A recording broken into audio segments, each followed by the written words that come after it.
Сиреневенький бесперспективняк, Дмитрий Щегельский из Нью-Йорка, Юрай Зинкович из Хьюстона, Алена Денисовец за режиссерским пультом. Добрый день всем. Я думаю, что этот день мы будем святкаваць яшчэ доўга. Дмитрий нарэшце правильно назвал назву города Хьюстон. А коли вы можете сказать еще до того, что сиреневенький бесперспективняк без подрыхтовки, это значит, что у вас не все в порядку с головой. Ну, даже если вы не можете сказать сиреневенький бесперспективняк, сиреневенький бесперспективняк, сиреневенький бесперспективняк, это еще не значит, что с вами все хорошо. Дима, я ведаю, что ты лічыш, что в Беларуси ничего не отбывается, але все ж таки, что у нас отбылося за минулый тыдзень? Еще раз повторю, ничего. Очередная демонстрация, которая подтвердила статус-кво. Примерное равенство сил. Низы жить по-старому не хотят, но принудить верхи как-то делать по-новому не могут. Ну, это все ж таки уже нейкая навіна, что у нас захоўваецца статус-кво, и ни один из боков не может перамагчы. Ну, этой навине 2 месяца. Гэтай навіне 2 месяца. Я яшчэ звярнул увагу на інтэрв'ю профессора Манаева на мінулым тыдні, які пацвердзіў па сутнасці тое, што мы гаворым з табой апошнія 2 месяцы, пра тое, што пераможцы на выбарах хутчэй за ўсё не было. Профессор Манаев, нагадваю, зараз жыве ў Злучаных Штатах. Ён шмат разоў падкрэсліваў, што верагодных сацыялагічных звестак па выніках выбараў у Беларусі няма, але ён прааналізаваў тыя дадзеныя, што ёсць, першую чаргу дадзеныя платформы «Голас», якая збірала протокол з участковых камісій, і па ягонаму меркаванню хутчэй за ўсё ні адзін з кандыдатаў не набраў больш за палову галасоў. Такім чынам ні Лукашенко, ні Тихановская не могуць себе называць пераможцам ці пераможцай выбараў і не могуць прэтэндаваць на галоўны пост у краіне. Ну, это то, что я говорил, и ты говорил много раз. Мы можем почти наверняка утверждать, что Лукашенко не набрал 50% плюс 1 голос, и мы не можем доказать, что Тихановская набрала 50 плюс 1. Таким образом, любые заявления, что кто-либо из этих двух кандидатов стал президентом, это вопрос веры, а не вопрос знания. Абсолютно так, і ў гэтым святле, ведаеш, мне асабіста блізкая і зразумелая пазіцыя Владимира Путина, які адмаўляецца сустракацца з Тихановскай, а Тихановская вельмі хоча з ім сустрэцца. Мне здаецца, што яшчэ ў жніўні з Москвы была выразная падача пра тое, што яны гатовы сустракацца з апазіцыяй у тым выпадку, калі апазіцыя аб'яднае усіх праціўнікаў рэжыму Лукашэнкі. Ну, собственно, вопрос был даже не такой. Стоял вопрос, кого представляет Координационный совет, насколько я помню, по существу, заявление Путина и заявление Лаврова. Ответа на этот вопрос так и не последовало. Это первое. А второе, я помню еще одного товарища, Зеленский звали, который тоже очень хотел встретиться с Путиным, посмотреть ему в глаза и что-то там понять. Значит, такой же бесконтентный, бессодержательный, человек, который думает, что можно прийти, посмотреть и договориться. Это попытка переносить обычные бытовые отношения в политическое. Вперед, с песней, с флагом, барабан на грудь, флаг в руки. Зеленский, в адрозненне ад Светланы Тихановскай, глава дзяржавы, сусветна прызнаны, вступіўшы на пасаду пераможца выбараў, безумоўна.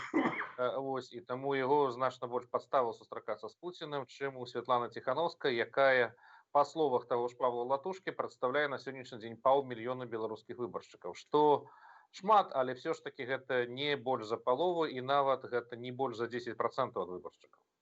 Я вообще считаю, что для Беларуси хорошо, что Путин отказался с ней встречаться, потому что проблема не в Путине, проблема в белорусах, которые, в том числе в белорусской оппозиции, которые выступают психологически в роли просителя. Дядя Вова, помогите нам скинуть злобного Лукашенко, и мы будем с вами, все, у нас будет хорошо. Если изначально тот же Латушка, Тихановская во всех своих заявлениях, Цыпкало все время обращаются к Путину как к начальнику, то ничего хорошего для Беларуси их вот такая позиция не дает. Я не говорю, что нужно унижать, оскорблять, либо еще как-то там принижать человека, я имею в виду Путина. Но должна быть позиция, когда есть интересы национальные Беларуси, интересы национальные зарубежных партнеров, не только России, Китая, Европы, Америки, и поиск их баланса этих интересов. Но этот поиск не может осуществляться с психологической позиции просителя. Проситель может идти с заявлением в отдел кадров в Кремле, назначьте меня президентом Беларуси. Магчыма, дзесьці так яны разглядаюць пазіцыю Пуціна, што дзесьці там ёсць беларускае княства, ёсць дзесьці там сарай Арды, ось в якім сядзіць хан і трэба ездзіць па ярлык на княжэнне. І ўвогуле, калі ты заўважыш, што гэта пазіцыя не толькі канкрэтна ціханаўскай латушкі, гэта пазіцыя ўвогуле шмат каго ў беларускім палітыкуме, што праблемы беларусаў і Беларусі павінны вырашацца замежнымі дзядзькамі, а не самімі беларусамі. І калі ім гаворыш пра гэта, што праблемы Беларусі все ж таки вырашацца павінны ўнутры краіны, адчуванне такое, што яны не разумеюць, як это ўнутры краіны могуць вырашацца праблемы. Ну, значит, нет нации, нет краины. Значит, нужно прекратить заниматься стриптизом и идти там с 6 областями или там автономной республикой в состав Российской Федерации. Вот пусть подпишут заявление. Мы такие-такие. Считаем, что нации нет, страны нет. Примите нас, дядя Вова, и назначьте губернатором. Ну, на здоровье. Имеют право. Справа тым, што тут праблемы не столькі ў нацыі, таму што нацыя беларуская зараз нараджаецца, і гэта сапраўды мне вельмі блізкая гэта ацэнка. Я пагаджаюся з тым, што адбываюцца здвігі ў галовах беларусаў. Праблемы ў нас з элітамі і контрэлітамі, якія все яшчэ эліты і контрэліты Беларускай сацыялістычнай рэспублікі, а не Рэспублікі Беларусь суверэннай дзяржавы. І менавіта таму яны бегаюць то ў Вашынгтонскі абком, то ў маскоўская ЦК, то варшаўскі райком Вашынгтонскага абкома, то яшчэ кудысьці. Сёння вось пабежалі берлінскі райком Вашынгтонскага абкома і весь час бегаюць з просьбай дапамажыце нам навесці парадак в нашым калхозе, дапамажыце прымусіць калхознікаў прызнаць нас в якасці лідараў. Ну пусть бегают, ну ты что, им запретишь, что ли? Не забароніш, канешне, ну але менавіта праблемы. Дарэчы, ты памятаеш, я казаў гэта яшчэ некалькі гадоў таму, што нашае грамадства ўжо перарасло і ўладу і апазіцыю, прычым даўно і гадоў так на 15 на 20. Яно значна больш спелае, але не ў стане згенераваць новыя эліты. І мне здаецца, што гэтыя ж нашы пратэсты беларускія будуць працягвацца да таго часу, пакуль з гэтай хвалі пратэстаў не згенеруецца новае пакаленне, абсалютна нечаканае пакаленне новых лідараў, якія ўмеюць думаць по-сучасному. Ну, либо они будут продолжаться вечно, потому что пока что никакой генерации новых лидеров я не замечаю. Либо будут продолжаться до тех пор, пока протестующие не устанут. Ну, згодна. Тут яшчэ цікавая змена адбылася учора ў Бішкеку, Кыргызстане. Там адбылася чарговая рэвалюцыя ці чарговы пераварот. І нашы сацыяльныя сеці беларускія моцна ўзбудзіліся, што вось беларусы, глядзіце, як трэба силой свергать ненавистный режим, и тогда ненавистный режим складе лапки. Что ты думаешь про это? Ну, во-первых, мятеж не может быть удачен, в противном случае его зовут иначе. Если переворот удался, это уже революция. Любая революция есть суть удавшийся переворот. Поэтому я бы не противопоставлял эти понятия. Да, это революция, но это революция, которая приводит к смене элит, но не приводит в Кыргызстане к смене сущности той государственной системы, которая есть. И если бы на сегодня там к власти пришли те люди, которые на это претендуют, я думаю, что мы бы получили лукашизм лайт. Это тоже был бы удавшийся переворот, просто вместо Лукашенко был бы Бульбешенко, который, ну, собственно, тоже никакой революции бы не было, он представлял бы другую часть элит. И все. А сохранился бы лукашизм лайт, где здесь формальная революция, по существу нет. Когда мы говорим про Беларусь, у нас БССР 2.0. И то, что происходит сейчас, я бы сравнил с перестройкой. И вот пока эта перестройка не закончится, если она закончится, как она закончилась в 91-92 году, без люстрации, без осуждения тех, кто был виноват в предыдущем режиме, то получим там БССР 3.0, 4.0, 5.0. Ну, вперед. Ну, уласна, гэта абсолютно супадае з маімі ацэнкамі, тым больш, што прыкладна тое самае адбываецца ў Бішкеку. Нагадаю, там і такая ўжо трэцяя, чацвёртая рэвалюцыя, я ўжо забыўся лічыць. Вось, кожная з іх сканчаецца зменай прэзідэнта, частковай зменай эліты, але па сутнасці ў краіне нічога не змяняецца. Сённяшні цікавы артыкул я прачытаў аднаго расійскага аналітыка, які кажа, што уласна за всеми тымі пратэснымі групамі, які выступаюць в Бішкеке, в Киргизии стаять тыя ці іншыя башні Кремля, і па сутнасці барацьба ідзе паміж башнямі Кремля, а не паміж нейкімі каштоўнаснымі. А ў Беларусі все ж таки адбываецца каштоўнасная рэвалюцыя, пераацэнка каштоўнасцяў, і нават той же чырвона-белы сцяг, які зараз робіцца фактычна сімвалам змагання, яшчэ 3 месяцы таму былі моцна сумневы, ці чырвона-белы сцяг вогуле здольны кагосьці аб'яднаць, ці гэта будзе чарговы падзел на чырвона-зелёных і чырвона-белых. Это не объединение под БЧБ за ценности БЧБ, а объединение под БЧБ как чисто символом против. То есть объединение на основе отрицания. Объединение это непрочное, которое может развалиться очень быстро, как только достигнут цели свержения диктатора. Поэтому я бы здесь не переоценивал. И второе, насколько общество созрело и готово к чему-то новому, у меня есть большие сомнения. Ты лічыш, што беларускае грамадства не гатовае да зменаў? Я думаю, что белорусское общество в большинстве своем хочет просто сменить царя плохого на царя хорошего. Не помню где, но вот единственная новость, кстати, которая меня удивила за прошедшую неделю, это фотография, вот не помню где вывесили лозунг «Долой самодержавие» под червоно-белым флагом. Это был единственный лозунг по существу, отражающий проблему. Проблема ведь не в Лукашенко, проблема в самодержавии. Пока остается авторитарная система, смена фамилии ничего не изменит. Ну так, але аўтарытарная сістэма дае магчымасць правесці хуткія эканамічныя і радыкальныя эканамічныя і палітычныя рэформы. Ты згодны? Она давала эту возможность в 94-96 в нулевых годах Лукашенко. Вторичный авторитаризм будет слабее первичного, и ему нужно будет либо уходить в тоталитаризм и совершенно жуткие репрессии для того, чтобы провести быстрые реформы, либо, ну не знаю, либо его сметет волна недовольства на этих реформах. Не, ну вось давай про гэта паговорым. Вось, допустим, завтра у нас перамагае рэвалюцыя, Мацкевіч Владзімір, які склікае свой устаноўчы сход, хутенька на працягу 3-6 месяцаў пішацца новая канстытуцыя, пазада прэзідэнта ці ўпразняецца зусім, ці ён робіцца чыста сімвалічнай фігурай. У нас вся ўлада будзе в руках парламента, назовем его там Сойм, не ведаю, Верховный Совет, Верховная Рада, як заўгодна. Вось. І адбываюцца выборы, адпаведна, у нас атрымліваецца, як ты сам сказаў, што аб'яднанне супраць оно не трывалае, значит, у нас атрымліваецца 5, 6, можа 10 фракцыяў, якія паміж сабой не здольныя дамовіцца нават наконт элементарного такого пытання, як прыватная ўласнасць на землю. До чаго это все может привести? Это приведет к тому, что за каждой фракцией начнут появляться финансово-промышленные группы, ровно как в Украине, формироваться каналы информации, телевидения, каналы воздействия на массовое сознание, получим нормальный такой олигархическое государство, где, в общем, пилить особо нечего, но то, что осталось, будут пилить. Ну окей. Ну и тут возникает питание, якое весь час задаюць прапагандысты режима. Вы хочаце, як на Украине? Они хотят, чтобы...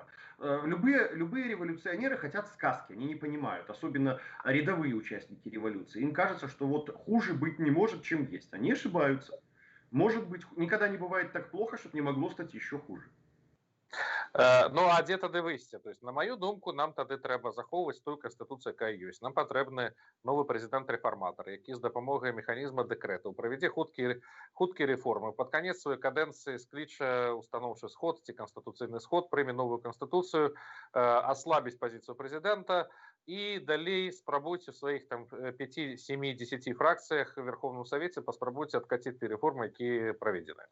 Что ты думаешь? Все замечательно, только нереализуемо. Откуда этот президент возьмется? Ну, у нас потребуюць выборов на протягу 6 месяцев. Ну, выборы по новой конституции это маловероятно. Мне здаецца, что коли выборы будут отбываться, они будут отбываться по действующей конституции. Замечательно, они будут отбываться по действующей конституции. Значит, каковы шансы кандидата в президенты, который говорит, я сохраню действующую конституцию для того, чтобы провести реформы, быть избранным. И да, я сохраню за собой диктаторские полномочия. Сколько он процентов наберет? 2, 3, 5? Ну, мне здаецца, что самая галоўная праблема яго будзе з Крамлем, які вельмі не хоча, каб в Беларусі быў моцны прэзідэнт, менавіта таму, што вельмі не хоча, каб улада канцэнтравалася в адных руках. Іх больш устраивае украінскі сцэнар бардака ў краіне, такой вялотекучай анархіі, калі фінансава-прамысловая група паміж сабой грызуцца. Ну а сходні куклавод паміж гэтым ловіць мутной вадзе свою рыбку. Так, давай оставим Кремль в покое. Предположим, Кремля нет. Есть идеальная ситуация. Значит, вот есть такой кандидат, говорит, я стану диктатором на 5 лет, чтобы провести классные реформы. Вам при этом всем будет хреново, потому что взять деньги на реформы у нас неоткуда, кроме как из фондов потребления. Значит, вы будете жить плохо, но долго. И, пожалуйста, проголосуйте за меня. Сколько процентов за него проголосует? Ну, калі он будзе гаварыць так адкрытым тэкстам, то, безумоўна, процент будзе невысокі. Ага. А если он будет говорить не открытым текстом, то он будет смотреться точно так же, как все остальные, и белорусы замечательно проголосуют. Вот сегодня бы выиграл либо Бабарыка, либо Латушка. Ну и опять получаем выход в Украину. Все замечательно, в чем проблема? Ну, таким чином ты хочешь сказать, что у нас не только в ближайшей перспективе, але в перспективе такой стратегичной, там на 5, на 10, 15, 20 год у нас так само сиреневики бесперспективняк? Ну, насчет сиреневенького бесперспективника это оптимистично слишком. Он может быть не сиреневенький, а совсем другого цвета. Якого? Ну, увидим. Дитячей нечаканности? Да, типа того. Не обязательно дитячий, и, ну, запах будет тоже соответствующий. Вот. Ну, окей, вариант, кто у нас развивался реально быстро. Это Сингапур, это Южная Корея. Это примеры этих государств, там это были не просто, это были жестко авторитарные политические системы с Жесткие массовыми участковые репрессиями. диктатуры, так. Фактически гораздо более жесткие, чем система Лукашенко. Ну, але гэта былі дыктатуры развіцця ў адрозненне ад дыктатуры Лукашэнкі, якая з'яўлялася і па-ранейшаму з'яўляецца дыктатурай кансервацыі старой сістэмы. Это вообще диктатура удовлетворения собственных комплексов. Ну, табе як псіхіятру лепш бачыць. Ну да. Што яна як сабе задавальняе. Такая диктатура самоудовлетворения. Можно и так сказать, так. Ну, диктатор самоудовлетворяется, против него протестуют, ну окей, все. Собственно, все остается на своих местах.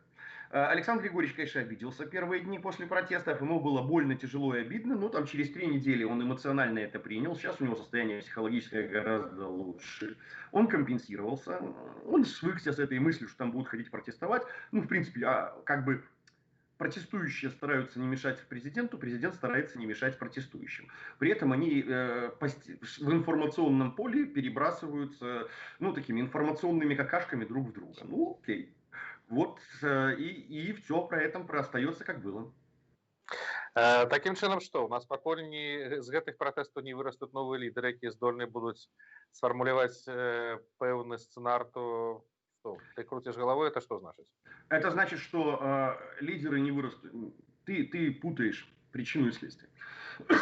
Пока протестующие не приведут свои мозги в соответствие с реальностью, не перестанут верить сказке, не поймут, что все тяжело, все плохо и есть потребность в реформах, эти реформы не делаются из Москвы, победа не находится в Германии, что все зависит от них, что предстоит тяжелый путь, что на них лежит ответственность, и нужно думать не только, как скинуть Лукашенко, но что будет после Лукашенко, пока не появится позитивной программы, а позитивная программа появится только тогда, когда появится запрос на эту позитивную программу, которого нет, а есть сказка, вот скинем Лукашенко, все будет зашибись. Ничего не поменяется, никаких лидеров не появится. Ты хочаш сказаць, што пакуль Беларусь не стане Польшай узору 89 года, дзе большасць грамадзянаў хацелі рэформаў і ведалі дакладна, чаго патрабуюць. І таму Польша так паспяхова прайшла 90-е гады і так грунтоўна адрэфармавалася і дружнымі шэрагамі вступила в НАТО, Европейский звяз при падтрымцы 80-90% выборщиков. Правильно, но для того, чтобы белорусы стали поляками 89 года, им нужно... У нас сейчас какой? 80-й, 82-й? Падобна, што 80-й, так, вайсковае становішча, 81 год, снежня 81-го, вайсковае становішча, інтэрніраваны 10 тысяч чалавек у Польшы, у нас ужо 13,5 тысяч інтэрніравана ці арыштавана, то есть мы уже нават пераплюнули, и у нас зараз так, 81-82 год. Ну, с учетом того, что сейчас не надо писать листовки, а можно почитать Телеграм, надеюсь, 9 лет нам не понадобится, думаю, что к следующим выборам народ к чему-то созреет. На этой оптимистической волне можем заканчивать передачу. Гэта тыднёвую перадачу. Калі ласка, шановныя сябры, подписывайтеся на наш канал, каментуйте, лайкайте, сварыце. Нам вельмі шмат негатыўных каментараў за мінулы тыдзень поступило. Мы признаем, что так, минулый выпуск был мало цікавы. Магчыма, наши сегодняшние разважанні вам пададуцца больш цікавымі. Еще раз скажу, комментуйте, нам вельмі важно ваше меркаванне, и до сустрэчы праз тыдзень. С вами был сиреневенькі бесперспективняк Юрай Зянкович и Дмитрий Щегельский и Алена Денисовец за режиссерским пультом. До следующей недели.